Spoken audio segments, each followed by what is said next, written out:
हाय।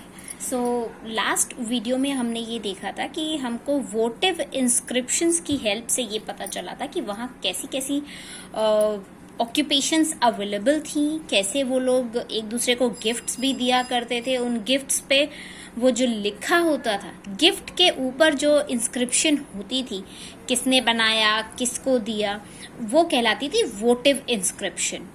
तो उससे हमें पता चला कि वहाँ कौन कौन सी ऑक्यूपेशंस होती थी। वहाँ गिल्ड्स हुआ करते थे, श्रेणीज हुआ करते थे, मतलब कुछ लोग बना भी रहे हैं, प्रोडक्ट्स को बना रहे हैं और उसको फिर मार्केट कर रहे हैं। लेकिन ये जो मार्केटिंग थी या ये जो ट्रेडिंग थी, ये सिर्फ उसी एरिया में लिमिटेड नहीं थी। ट्रेड सब कॉन्टिनेंट में या उसके बाहर भी अवेलेबल था। So now we are going to read this page number 44. Heading is Trade in Subcontinent and Beyond. 6th century BCE से लैंड और रिवर रूट्स दोनों चालू हो गए थे, दोनों में ट्रेडिंग चालू हो गई थी। कुछ एरिया ऐसा था कि वो लैंड से कवर करते थे, वहाँ बिजनेस करते थे। उसके बाद काफ़ी एरिया में वो वाटर के थ्रू भी पास करते थे और दूसरे एरियाज में जाते थे और वहाँ पे बिजनेस किया करते थे। और ये अलग अलग डायरेक्शंस में किया जाता था। ऐसा नहीं था कि सिर्फ एक ही डायरेक्शन में जा रहे हैं और बिजनेस कर रहे हैं। तो अगर हम इसमें एरियाज को नोटिस करें तो सेंट्रल एशिया और उसके बियॉन्ड भी ओवरसीज में ये जाते थे पोर्ट्स की हेल्प से। कोस्ट लाइन्स मेंशन थी और उसको भी क्रॉस करके जाते थे। ये अरेबियन सी को क्रॉस करके जा रहे थे अरब की साइड में, वहाँ पर बिजनेस करने के लिए। ईस्ट और नॉर्थ अफ्रीका की तरफ भी जाते थे। अरेबियन सी को क्रॉस करते हुए जा रहे हैं ईस्ट और नॉर्थ अफ्रीका की तरफ, वेस्ट एशिया की तरफ, और बे ऑफ बंगाल को क्रॉस करके वो साउथ ईस्ट एशिया की तरफ जा रहे हैं, चाइना की तरफ जा रहे हैं। तो यू कैन सी जैसे हमारा दिस इज आवर इंडिया, तो ये इस तरफ से इधर भी निकल गए और इधर बे ऑफ बंगाल से इस तरफ भी निकले जा रहे हैं। रूलर्स जो थे, अब जो उस जगह पर रूल कर रहे होते थे, वो क्या करते थे, वो उन रूट्स को जिनसे ये लोग ट्रेडर्स लोग पास करते थे, तो वो रूलर्स उन रूट्स को कैप्चर करने की कोशिश करते थे, अपने कंट्रोल में रखने की कोशिश करते थे। तो सपोज वहां से कोई ट्रेडर पास कर रहा है तो रूलर बोलता था कि हम आपको प्रोटेक्शन देंगे, लेकिन आपको हमको उसके लिए पे करना पड़ेगा। प्रोटेक्शन देंगे का मतलब कि आप पर कोई अटैक नहीं करेगा, कोई आपको नुकसान नहीं पहुंचाएगा, कोई थीफ अटैक नहीं करेगा, तो हम उसके लिए प्रोटेक्शन आपको दे देंगे, लेकिन आपको उसके लिए प्राइस पे करनी पड़ेगी। अब जैसा कि मैंने बताया कि ये ऐसा नहीं था कि बहुत छोटे छोटे रूट्स कवर किया करते थे, ये लंबे लंबे रास्ते कवर किया करते थे जहां ये ट्रेडिंग किया करते थे। तो इन जगहों पर या तो मोस्टली पेडलर्स थे जो फुट पर जा रहे हैं, लैंड पे चले जा रहे हैं, लंबा लंबा फुट पर जाने वाले मर्चेंट्स हैं, या कारवां लेके जा रहे हैं पूरा बुलक कार्ट्स का, या पैक ऑफ एनिमल्स का कारवां लेके जा रहे हैं मर्चेंट्स। कुछ इसमें सी फेरर्स भी थे। सी फेरर्स क्या होते हैं? ये वो ट्रेडर्स होते हैं जो बहुत रिस्की रूट लेके फ्रीक्वेंटली ट्रैवल करते हैं। रूट रिस्की होता है, इनके जो ट्रिप्स होते हैं वो बहुत रिस्की होते हैं, लेकिन बहुत प्रॉफिटेबल हुआ करते थे और ये फ्रीक्वेंटली ऐसे ट्रैवल करते रहते थे।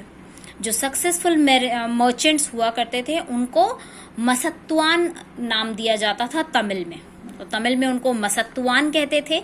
प्राकृत लैंग्वेज में इनको सेठीज या सतवाहाज भी कहा जाता था और ये बहुत रिच होते थे।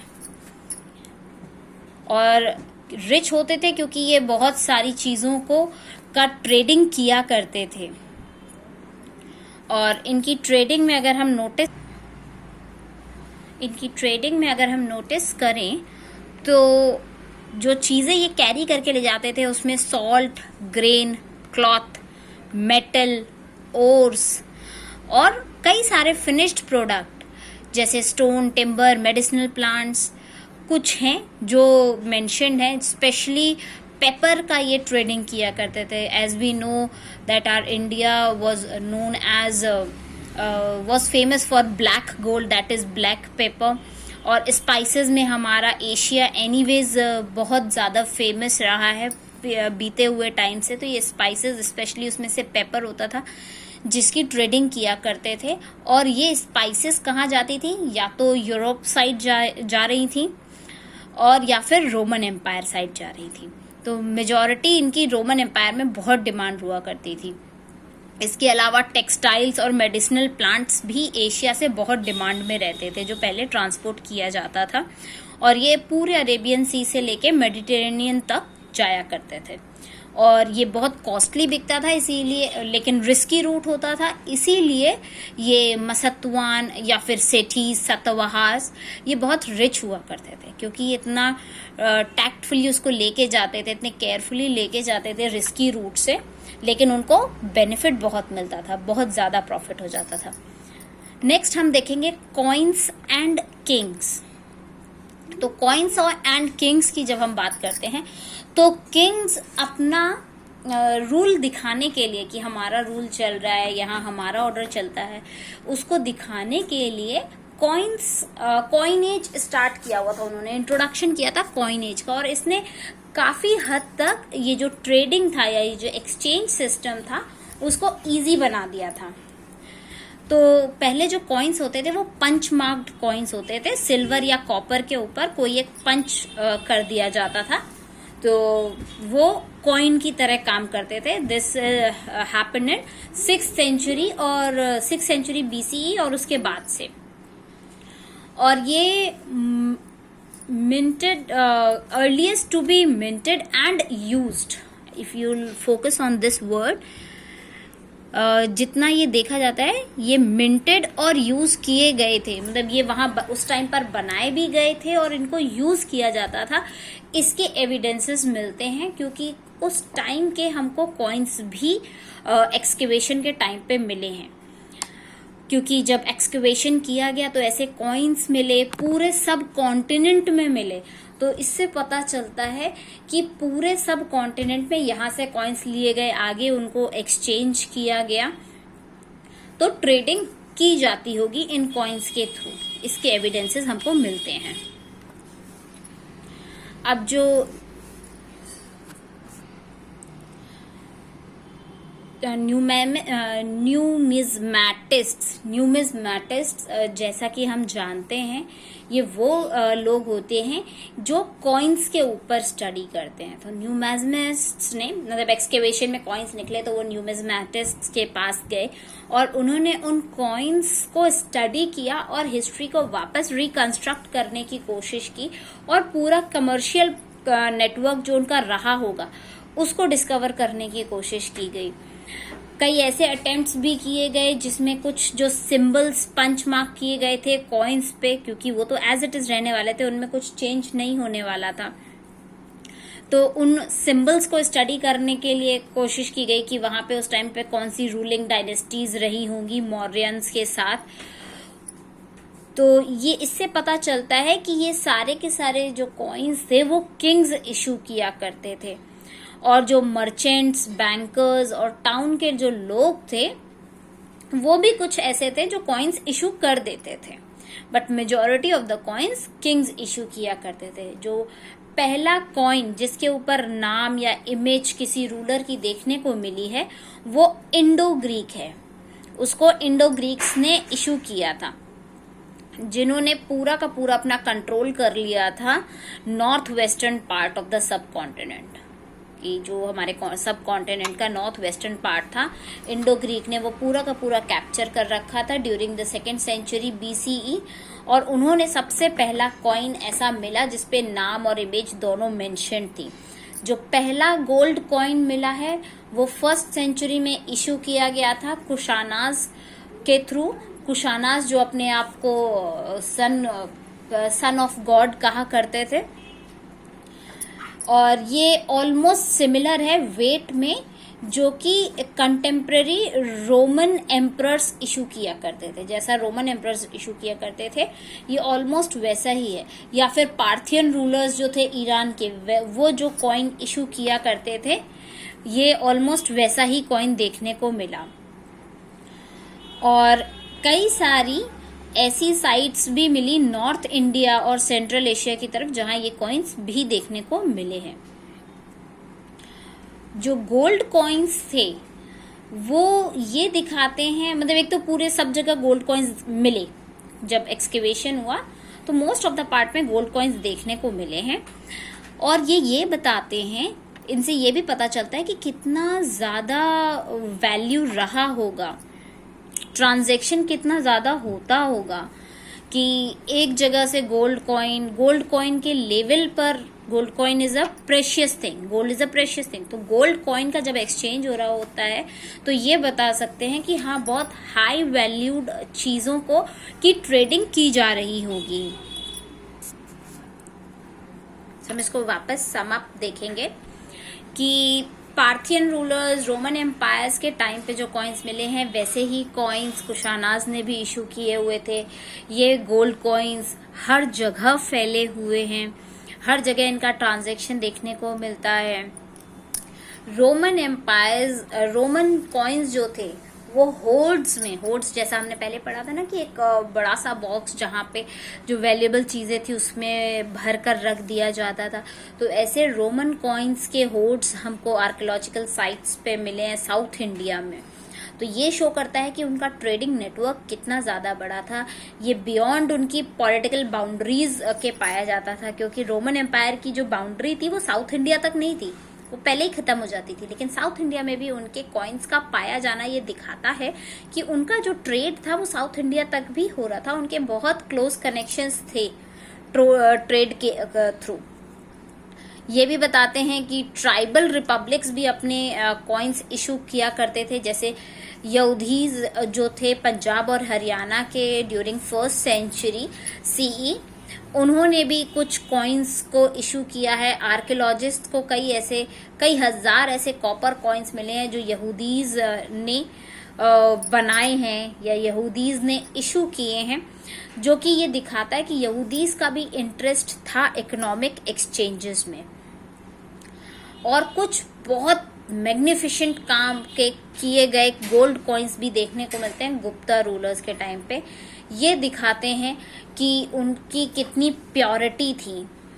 जो अर्लीस्ट इश्यूज, जो बहुत सबसे पुराना इशूड कॉइन भी अगर हम देखते हैं तो देखने को मिलता है कि वो अपनी प्योरिटी के लिए जाने जाते थे। ये कॉइन्स लॉन्ग डिस्टेंस ट्रांजैक्शंस के लिए में किंग्स को बेनिफिट दिलाते थे। जब बहुत दूर दूर से ट्रांजैक्शन हो रहा होता था तो वहां उनको किंग्स को बेनिफिट हो जाता था। फिर 6th सेंचुरी CE ऑनवर्ड्स क्या हुआ कि गोल्ड कॉइन्स जो थे वो टेपर्ड ऑफ होने लगे। टेपर ऑफ होने लगे का मतलब क्या हुआ कि वो धीमे धीमे जो गोल्ड कॉइन्स थे उनका यूजेज कम होने लग गया। तो कम होने लग गया, क्यों कम होने लग गया होगा, क्या इसकी वजह रही होगी, क्या कोई इकोनॉमिक क्राइसिस हुई होगी? तो हिस्टोरियंस का इस पॉइंट पे हिस्टोरियंस के अलग अलग व्यूज हैं। कुछ कहते हैं कि जो वेस्टर्न रोमन एम्पायर थी वो कोलैप्स कर गई थी, और जो लॉन्ग डिस्टेंस ट्रेड्स थे वो फिर ज़्यादा नहीं किए जा रहे थे, जिसकी वजह से जो स्टेट की प्रॉस्पेरिटी थी वो खत्म होने लग गई थी। जो कम्युनिटीज या रीजन्स थे जिनको बेनिफिट हो रहा था इन ट्रेड से, वो अब नहीं देखने को मिल पा रहा था, तो जिसकी वजह से इकोनॉमी का लेवल डाउन हो गया था। दूसरे कहते हैं कि नए टाउन्स बन गए थे, नए नेटवर्क्स बन गए थे ट्रेड के, नए इमर्ज होके आने लग गए थे ट्रेड सेंटर्स।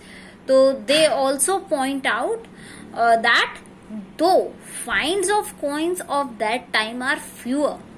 उनका कहना है कि उस टाइम के कॉइन्स जरूर हमको कम मिलते हैं, लेकिन कॉइन्स पे जो मेंशन्ड है, इंस्क्रिप्शंस या टेक्स्ट मेंशन्ड है, वो कंटिन्यू था। मे बी वहां गोल्ड कॉइन्स नहीं थे, लेकिन कॉइन्स का यूजेज कम नहीं हुआ था। मतलब कॉइन्स का यूजेज भले ही कम हो गया था, लेकिन कॉइन्स पे इंस्क्रिप्शंस, उन पे नाम लिखा जाना ये कम नहीं हुआ था। ये हो सकता है कि ये फाइंड्स अब कम इसलिए पाए जाने लग गए हैं क्योंकि अब जो कॉइन्स थे वो सर्कुलेशन में आ गए थे, मतलब ट्रेडिंग ज्यादा बढ़ गई थी। तो एक टाइप के हिस्टोरियंस ये कहते हैं क्योंकि अब उन्होंने लॉन्ग डिस्टेंस ट्रेड कम कर दिया था, तो अब जगह जगह ट्रेड नहीं हो रहा था, तो बीच में जो कम्युनिटीज़ थी, जो स्टेट्स थे, उनको बेनिफिट नहीं मिल रहा था, तो अब वो कॉइन्स इधर उधर नहीं पाए जा रहे थे। दूसरे हिस्टोरियंस का ये कहना है कि नहीं, और ज़्यादा नई सिटीज़ आ गई थी और इन कॉइन्स का सर्कुलेशन ज़्यादा बढ़ गया था। तो जैसे पहले हमें होर्ड्स में भरे हुए रोमन कॉइन्स मिलते थे, अब हमें वो रोमन कॉइन्स नहीं मिल रहे थे, क्योंकि इन कॉइन्स का सर्कुलेशन बिजनेस में ज़्यादा हो गया था, तो इनको होर्ड करके नहीं रखा जा रहा था।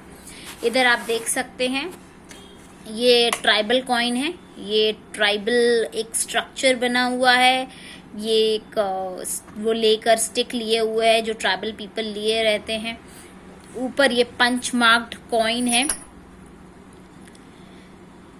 जिसपे पंचेस बना दिए गए हैं, कॉपर या सिल्वर का जो भी मेटल है, मेटल का सरफेस के ऊपर पंचेस बना दिए गए उस टाइम के जो भी मोटिव्स चला करते थे, उन मोटिव से रिलेटेड।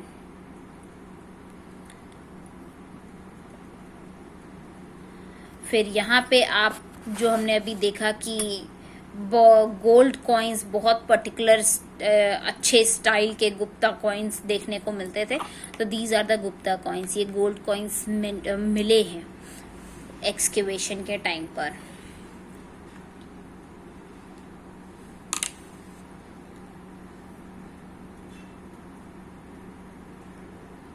अब आते हैं बैक टू द बेसिक। जो अशोकन इंस्क्रिप्शन थी वो कैसे काम करती थी। जैसे ये एक इंस्क्रिप्शन बोर्ड हमको दिख रहा है, ये एक अशोकन इंस्क्रिप्शन है। जो अशोक के टाइम पे इंस्क्रिप्शंस यूज़ की जाती थी, पाली प्राकृत लैंग्वेजेस यूज़ की जा रही थी उनमें। तो अब हम वापस से बेसिक्स में चलेंगे कि इनको रीड कैसे किया जा रहा है। तो ये जो अशोकन ब्राह्मी है देवनागरी इक्विवेलेंट्स के साथ, तो ये देवनागरी इक्विवेलेंट है। देवनागरी इक्विवेलेंट का क्या मतलब, जो हमारी हिंदी और संस्कृत है इनकी जो स्क्रिप्ट है दैट इज देवनागरी। तो देवनागरी में क ऐसे बनाया जाता है, च साउंड इस तरह इस सिंबल से डिनोट किया जाता है। और जो अशोकन या ब्राह्मी स्क्रिप्ट थी उसमें च साउंड जो होता था उसको इस सिंबल से रिप्रेजेंट करते थे, क साउंड को इस सिंबल से रिप्रेजेंट करते थे। तो this is the comparison of Brahmi with Devanagari script. Because we are use to this script, हम इसको रीड कर सकते हैं, इसको रीड नहीं कर सकते, तो इनके कंपैरिजन में दिखाया गया है। अब इधर हम देखेंगे नेक्स्ट टॉपिक जो हमारा है that is back to basics, how are inscriptions deciphered. कैसे इंस्क्रिप्शंस को समझा गया। तो क्या किया गया, एक छोटा सा एक्सर्प्ट लिया गया इंस्क्रिप्शन में से, जैसा कि हम पढ़ चुके हैं। एक्सर्प्ट में यानी कि बड़ा सा जो एक डॉक्यूमेंट है उसमें से एक छोटा सा सेक्शन जब निकाल लिया जाता है तो उसको एक्सर्प्ट कहते हैं। तो एक छोटे से पोर्शन को जब स्टडी किया गया, इंस्क्रिप्शन में से छोटा सा सेक्शन निकाला गया, उसको रिलेट करके उसको पढ़ने की, डेसिफर करने की कोशिश की गई। तो कैसे हिस्टोरियंस ने उसको डेसिफर किया, तो डेसिफरिंग ब्राह्मी। तो ब्राह्मी स्क्रिप्ट को कैसे डेसिफर किया गया है, सबसे पहले वो देखना है। तो कई सारी जो स्क्रिप्ट्स हैं मॉडर्न इंडियन लैंग्वेजेस को लिखने की जो नई स्क्रिप्ट्स बनी हैं वो ब्राह्मी से ही डेराइव की गई हैं, ब्राह्मी से ही निकाली गई हैं। और ब्राह्मी जो कि अशोकन इंस्क्रिप्शंस में यूज़ की जा रही थी। तो ये कह सकते हैं कि अशोकन इंस्क्रिप्शंस में ब्राह्मी यूज़ की जा रही थी, और जो आज की लैंग्वेजेस हैं उनको भी ब्राह्मी का ही एक डेरिवेशन माना जाता है। लेट 18th सेंचुरी के बाद से या तब से ही मान लो कि 18th सेंचुरी का जब towards end of 18th century चल रहा था, तब से जो यूरोपियन स्कॉलर्स थे उन्होंने इंडियन पंडित्स के साथ मिलकर इसको बैकवर्ड डायरेक्शन में स्टडी करने की कोशिश की।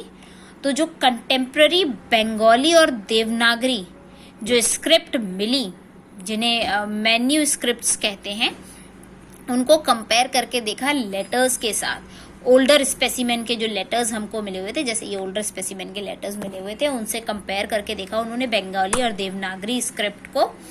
तो स्कॉलर्स जिन्होंने इन इंस्क्रिप्शंस को रीड किया, उन्होंने कई बारी ये भी एज्यूम किया कि ये संस्कृत में है, ऑल्दो द अर्लीस्ट इंस्क्रिप्शन जो हमको मिलता है वो प्राकृत का मिलता है, बट स्कॉलर्स ने ये भी अज्यूम करके रखा कि ये शायद संस्कृत का है। और कई डेकेड्स के बाद जब पेन्स टेकिंग हुआ, इन्वेस्टिगेशंस हुई, कई सारे एपिग्राफिस्ट्स ने इस पे काम किया, जैसे कि जेम्स प्रिंसेप ने काम किया, तब उन्होंने अशोकन ब्रह्मी को डेसिफर करने में वो कामयाब रहे। जैसे हमने भी पढ़ा था ना कि प्रिंसेप का बहुत ज़्यादा इम्पॉर्टेंट काम है, क्योंकि इन्होंने ब्रह्मी स्क्रिप्ट को डेसिफर किया था, तब हम वहाँ के इंस्क्रिप्शंस को पढ़ पा रहे थे। तो स्कॉलर्स ने स्टडी करना शुरू किया इंडियन पंडित्स के साथ, और फिर उन्होंने ये भी एज्यूम किया कि हो सकता है ये संस्कृत में हो, लेकिन जो पुराना इंस्क्रिप्शन, सबसे पुराना इंस्क्रिप्शन मिला वो प्राकृत लैंग्वेज में मिला है। फिर उस पर जब बहुत डेकेड्स तक काम चलता रहा, इन्वेस्टिगेशन चलती रही, तो फाइनली जेम्स प्रिंसेप ने इस पे स्टडी करके डेसिफर कर पाए वो अशोकन ब्रह्मी को इन 1838।